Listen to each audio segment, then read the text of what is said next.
If I haven't made people cry enough already, the couple has written their own vows, which they will say, try to not cry during. Maddie has requested to go first because she thinks she won't make it through both.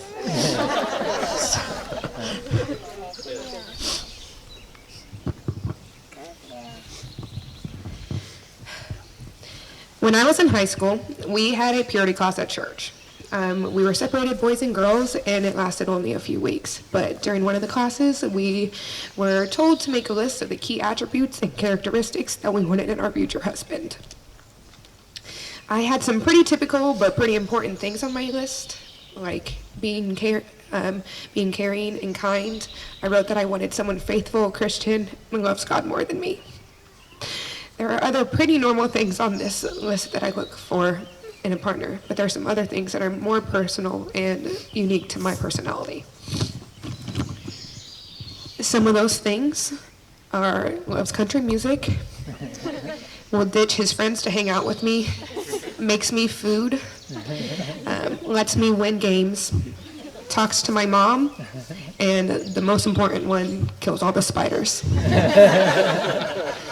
Jake on my list that I still carry around with me everywhere are 27 things. And you can cross out every single one. Oh my God. However, you were more than I thought that I needed. Because words that I would use to describe you but aren't on my list are servant, leader, and best friend. I don't know where I would be without you, so thank you for being persistent when I tried to push you away. For helping me pick up the pieces and putting my heart back together with all of our talks under the stars, and letting me fall asleep in your arms while we watched El Dorado every time. I can't wait to spend the rest of my life with you, my strong guy. Got this? I got it. All right. How did you get to go first? All right.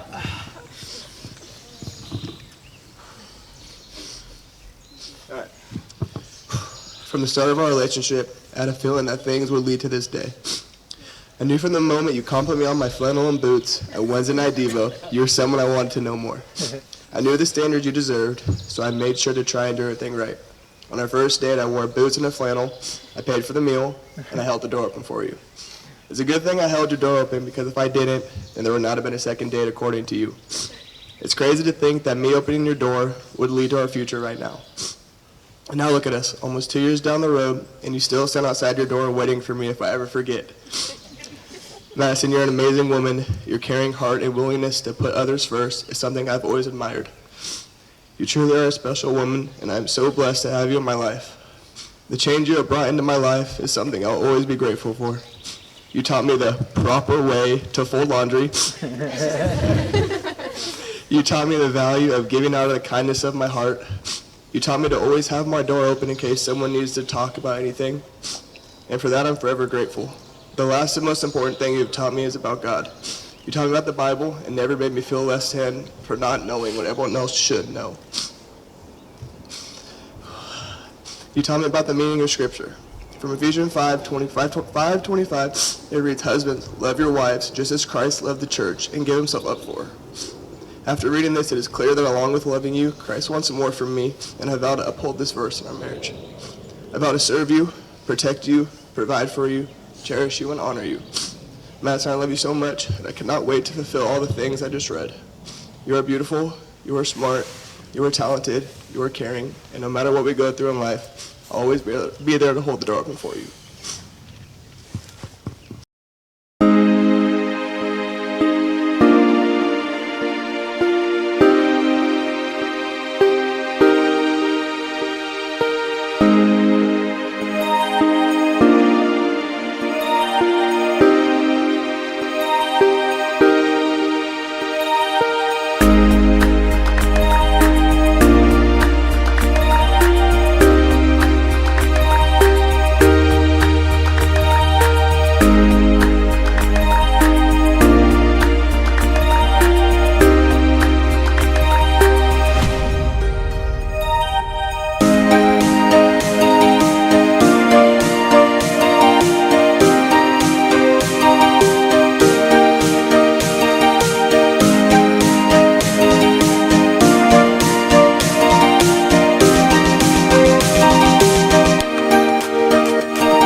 but it pretty much stops there. I showed up, I was taller, stronger, a little more athletic, whatever. I felt pretty good about my status. So when I heard about Jake, I asked my wife Bailey, I said, hey, so this new guy, is he a big dude? And she goes, no, not really. And then I saw him and was knocked down a couple pegs. Found out what sport he did. I'll never be the best at Kenny baseball. You're pretty handy. Even your tractor badge this week. That'll definitely never happen for me. You are the redheaded son Troy always wanted. You beat me at Catan, which that deserves a round of applause. Beating me at Cellar Catan is a big deal. But you talk more than I do, and you're louder than me, so at least I won't be the most annoying in the family. So. No, from the beginning, as soon as you showed up, you became one of the most generous and dependable people in my life. And it has been truly a blessing to have you. I never had a single doubt that you would fit in perfectly to this family. I didn't doubt it when I heard you've never seen The Sound of Music. I didn't doubt it when I saw you running around my house in your underwear, trying to prepare the perfect proposal. And I don't doubt it when we sit down together as rival fans to watch the game that we love. Sure. Now, Maddie, I'm very thankful that your husband likes me so much, because it inevitably means I'll get to spend more time with you. I love you dearly. I love to talk to you. You're so insightful. You're amazing. You're going to change the world. But there may be some tough times, and if there ever are, and Sola, if you ever start to doubt yourself at all, okay, just know we may look like opposites, but we fit perfectly as brothers. So welcome to the family. I love you.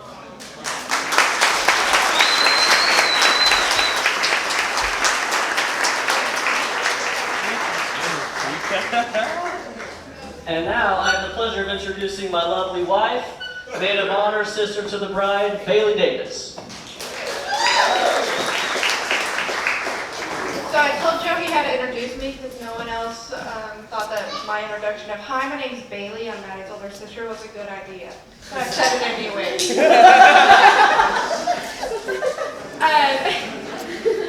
Madison is the one who made me a big sister, which is one of my favorite roles to play. Also, I just had a baby, so I can't control any of my emotions. I might cry this whole time.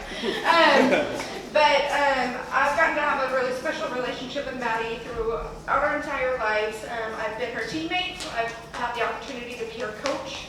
I've been her landlord twice. And I've been her biggest and loudest fan through everything she's ever done. Maddie's always been way cooler than me, and she's always excelled at everything that I can never excel at.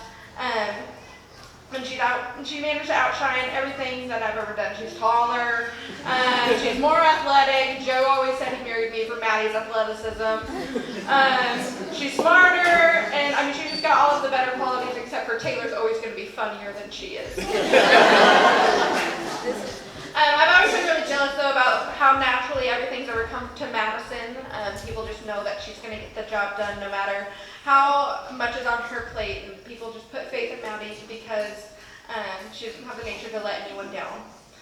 Growing up, at some point or another, the five of us always hated each other. Sorry, Mom, but we did. But no one ever really hated Madison. She was kind of always our neutralizer. She was the one that everybody could go to if we were struggling. If we were fighting with another sibling, we would vent to her, and she would take both sides and pretend that she didn't hear the other person's argument. But she was always there to be the shoulder to cry on and the one to try to fix things, and I can always admire that about you. The first time I ever heard about Jake, though, wasn't from Maddie. It was from one of my coworkers, and she goes, so your sister, that Jake kid, and I was like, Jake who? Because Maddie used to date another Jake. And I was like, I thought they were done. And she's like, no, that big baseball player, he's a redhead. And for the life of me, I had no idea who he was. And I don't know how I missed Jake walking around campus, but I did for about a month and a half before I even knew he existed. Jake, the first time he came over to our house, was kind of on edge because that was the first time he was meeting. And Joe and I and Madison had told him Joe and Bailey aren't gonna like you. And so when I talked to Maddie about it, she goes, well, he's a Giants fan. And Joe and I, big Dodgers fans, are like, oh, okay, this isn't gonna last. So he came over and he was freaking out about having to meet my parents at one of Maddie's soccer games. He's like, hey, should I cover up my tattoo? And we're like, no. And from then on, we knew that Jake was gonna just fit in just fine. But Jake has always been a pleaser, and I love that about him. He is always willing to go above and beyond to serve others and to serve Madison, and there's nothing more than I want than for my sister to be cared for, and my sister to be loved the way you love her. I know you'll go to any length to serve her, and you'll go to any length to make sure that she's provided for. So here's to you guys, and may your marriage be filled with laughter and love and spontaneity, with adventures, with prayer. I pray that you guys love each other selflessly and generously. So here's to you guys. Jake and Matt.